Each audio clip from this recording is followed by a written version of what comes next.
আমার নতুন ব্লগে তোমাদের সকলকে স্বাগত জানাই। আশা করছি তোমরা সকলে ভালো আছো। কোথায় এসেছি বলো তো? নতুন জায়গা দেখে মনে হচ্ছে না? হ্যাঁ, আমি গতকাল এসেছি আমার বাড়িতে। ছেলেমেয়ের পরীক্ষা শেষ হয়ে গেছে, বুঝতেই পারছো। এবার স্কুল খুলে যাওয়ার সময় আর আমি সময় পাবো না, তো ভাবলাম মা বাবুর সাথে একবার দেখাই করে যাই। বেশ কিছুদিন থাকবো। আর দেখো, সকাল সকাল আমার স্নান টান হয়ে গেছে, হয়ে একদম আমি যেমন বাড়িতেও করি এখানেও করে নিয়েছি। আর দেখো, অন্য দিন আমার ছেলে মেয়েরা ঘুম থেকে উঠতে চায় না, আর আজকে দেখো এখন বাজে কটা, 8:30, সব ঘুম থেকে উঠে গেছে। তো চলো ওরা কি করছে একবার তোমাদের সেটাও দেখিয়ে দিই। দেখো, ঘুম থেকে উঠে এখানে দুজন মিলে বই খাতা নিয়ে টিচার খেলতে শুরু করেছে। বাড়িতে যারা উঠতেই চায় না ঘুম থেকে। দেখো, আর আমারও স্নান টান সব কমপ্লিট হয়ে গেছে। এবার যাব ঠাকুর ঘরে। তো চলো তোমাদেরকেও একবার ঠাকুর দর্শন করিয়ে দিই। এটা আমাদের ঠাকুর ঘর। চলো দরজা খোলা যাক। হরে কৃষ্ণ কৃষ্ণ কৃষ্ণ হরে হরে, হরে রাম রাম রাম হরে হরে। দেখো তোমাদেরকে একবার ঠাকুর দর্শন করিয়ে দিই। দেখো, মায়ের পুজো দেওয়া হয়ে গেছে। আর আমি যেহেতু ঠাকুর ঘরে ঢুকলাম, তাই মা আমাকে বলল ঠাকুরে গ্লাস বাটাগুলো তুলে নিতে। তো চলো তুলে নেওয়ার আগে তোমাদের দেখিয়ে দিই যে মা কী দিয়ে ভোগটা দিয়েছিল।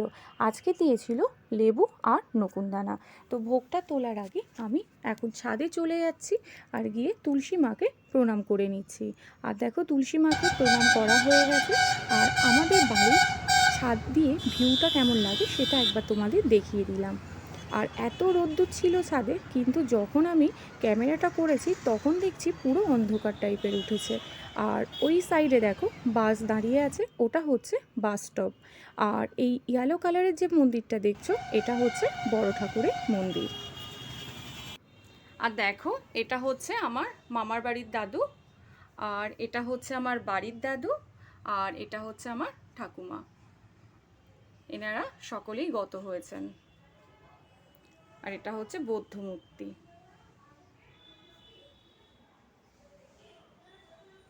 এখানে ঠাকুরের প্রসাদগুলো নিয়ে নিলাম। আর দেখো, বাবু সকালবেলা গিয়েই দুজনার জন্য 2টো ডাব নিয়ে এসেছে। আর এখানে একটু বাজার করেছে, মিষ্টি, এইসবগুলো বাবু সকালে গিয়ে নিয়ে এসেছে।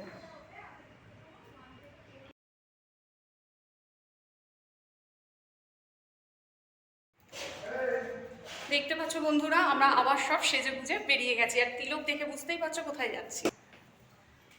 এখন বাজে 4টে, এখন বেরোচ্ছি। আর ওখানে গিয়ে কি দেখি না দেখি সেগুলো তোমাদের সাথে শেয়ার করবো। আর ওই যে মা নামছে।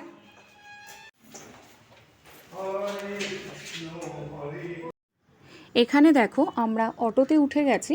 আর পেছনে আমরা 4 জন বসেছিলাম, আর বাবু সামনে বসেছিল। আর দেখো সাইড ভিউটা কত ভালো লাগছে দেখতে, তাই ভাবলাম এটাও তোমাদের সাথে একটু শেয়ার করি। চারিদিকে পুরো সবুজে ঘেরা পরিবেশ। আর এখানে দেখে মনে হচ্ছে কোনো পলিউশন নেই, তোমরা দেখলেও সেটা বুঝতে পারবে। আর দেখো, কথা বলতে বলতে আমরা কিন্তু এসে গেছি। আর প্রথমেই আমরা দেখে নিলাম শ্রীকৃষ্ণের বাহন। আমরা এখানে গরুর জন্য আলাদা খাবার নিয়ে এসেছিলাম, কারণ এখানে এক একটা প্লেটের দাম কিন্তু 300 টাকা। তো আমরা বাড়ি থেকে যা এনেছি প্রত্যেকটা গরুকে আমরা ভালোভাবে খাবারটা খাওয়াতে পেরেছি। প্রথমে প্লেটটা আমাদের হাতেই ছিল, কিন্তু এতটাই ভয় করলো যে আমার বাবুকেই বললাম ওটা দিয়ে দিতে। আর জানো তো, পুরো মুখের ভাতটাই থালার ওপর দিয়ে দিচ্ছিল, যার জন্য ভাতটা রাখতে পারছিলাম না, অসুবিধা হচ্ছিল। তো দেখো, এখানে বাবু খাবারটা দিয়ে দিয়েছে। আর আমরাও কিন্তু একে একে সব গরুদেরকে খাইয়ে নিয়েছিলাম। এখানে গরুরা আলু খেতে পছন্দ করে, আমরা সঙ্গে আলুও নিয়েছিলাম, আবার গুঁড়ো নিয়ে নিয়েছিলাম। এই আলুটা কিন্তু আমি খাইয়েছি। প্রথমে ভয় লাগছিল, তারপর কিন্তু ভয়টা আমার কেটে গেছিলো। তারপর দেখো, এই আলুটা আমার ছেলে খাওয়াচ্ছে। মেয়েও খাওয়াতে গেছিলো, কিন্তু ভয়তে দাদার কাছে দিয়ে দিয়েছে। তো তারপর সবার শেষে আমরা কিন্তু গরুদের গায়ে ভালোভাবে হাত বুলিয়ে একটু আদরও করে দিয়েছিলাম। দেখো, আমার ছেলেরও কিন্তু ভয় ভেঙে গেছে, ও এবার গরুদেরকে খাবারটা খাইয়ে দিচ্ছে। আর পুরো মুখটা ভাতটা কিন্তু থালার ওপর দিয়ে দিচ্ছিল। দেখো আমরা গায়ে হাত বোলাচ্ছি, কিছুই বলছিল না। এখানে কিন্তু অনেকগুলোই গরু আছে। তো আমাদের গরুর খাবার খাওয়ানো হয়ে গেছে। এবার আমরা সোজা বেরোবো একটু ভিতরে মন্দিরের দিকে। আর এখানে মন্দিরে ঢোকার আগেই ছেলে মেয়েগুলো গরু দেখে দাঁড়িয়ে গেছিল। এবার দেখো আমরা ভিতরে ঢুকছি। আর মন্দিরের কাজটা কিন্তু এখনও কমপ্লিট হয়নি, কাজ চলছে। আর এখানে দেখো প্রভুপাদের একটা মূর্তি বসানো, আর মাকে দেখো এখানে প্রণাম করে নিচ্ছে। আর দেখো নিতাই গৌড়ের মূর্তিটা দেখলে যেন চোখটা জুড়িয়ে যাচ্ছে। বেশ কিছুক্ষণ জানো তো দাঁড়িয়ে দেখলাম, দেখে তারপর প্রণামটাও সেরে নিলাম। আর এখানে প্রণাম করা হয়ে গেলে বেশ কিছুক্ষণ বসেছিলাম, বসে একটু ঠাকুরের নাম নিয়েছিলাম। নিস্তব্ধ পরিবেশে ঠাকুরকে ডাকার মজাটাই আলাদা, তাই না? তারপর এখানে প্রণাম করা হয়ে গেলে ছেলে মেয়েগুলো খুব বায়না করছিল যে বাইরে গিয়ে ওরা একটু খেলবে, কারণ বাইরের পরিবেশটা এতটাই ভালো ছিল যে খেলার উপযুক্ত ছিল। আর ওরা যে মাঠটাতে খেলছে একটু লক্ষ্য করো যে সবুজ ঘাসে পুরো ভরা, আর এখানে খেলেও খুব মজা আছে। তো ভাই বোন মিলে খেলে নিচ্ছে। জায়গাটা খুব সুন্দর জানো তো। আর চারিদিকে পুরো দেখো, আমি যে মাঠটাতে হাঁটছি সেটা হচ্ছে পুরো সবুজ, একদম পুরো সবুজ ঘাস। এত ভালো লাগছে, হাঁটছি পাটা বেশ দেবে দেবে যাচ্ছে জানো তো, ঘাসের ওপর দিয়ে হাঁটছি যেহেতু। আর চারিদিকটা প্রচুর বড় জায়গা নিয়ে কিন্তু এই মন্দিরটা করেছে, এখনো কাজ চলছে, পুরোপুরি কমপ্লিট নয়। মিঠাই ওদিকে যেও না বাপ্পা, চলে এসো। আর আমার ছেলে মেয়ের কথা তো কিছু বলার নেই, অচেনা হোক চেনা হোক ওরা সব জায়গাতেই খেলে অভ্যস্ত। ওই যে বলটাও নিয়ে এসেছে সঙ্গে করে, বাবু যেহেতু বলেছে অনেকটা জায়গা আছে ওখানে খেলার জন্য, তো বলটা সঙ্গে এনে খেলতে শুরু করেছে। সব কিছু মিলিয়ে বেশ ভালো লাগছে। আর মাঝে মাঝে না এরকম একটু দরকারও আছে নিজেদের ভালো লাগার জন্য। সব সময় বাচ্চাদের পড়াশোনা সংসারের কাজ নিয়ে আমরা সারাটাক্ষণ ব্যস্ত থাকি, তবে নিজেদেরকেও একটু টাইম দেওয়ার দরকার আছে। ভিতরটাও খুব সুন্দর। আবার আমরা ভিতরে একটু যাব, ছেলে মেয়েগুলো বসতে চাইছে না ভিতরটাতে, তো ভিতরে আরতি হবে সেটাও তোমাদের সাথে শেয়ার করব। দোলের দিন তাহলে খুব বড় করে ব্যাপারটা হয়েছিল। এইরকম যে কোনো দিন নিত্যানন্দ প্রভুর থাকে সেদিন বিরাট বড়,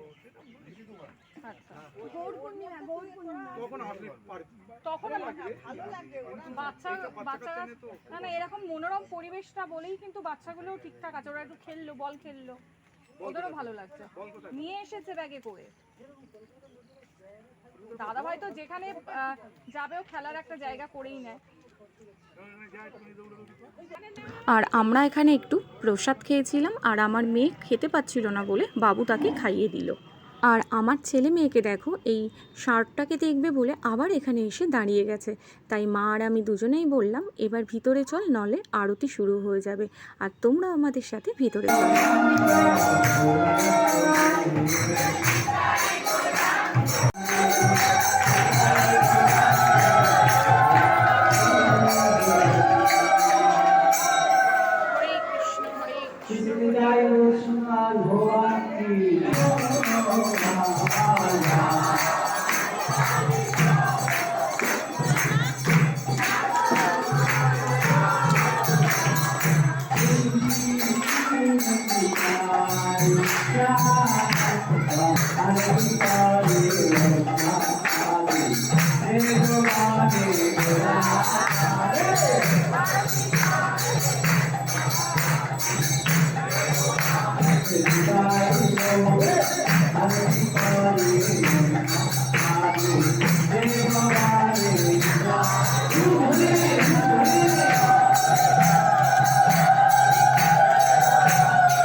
এখন আমরা বাড়ি ফিরছি।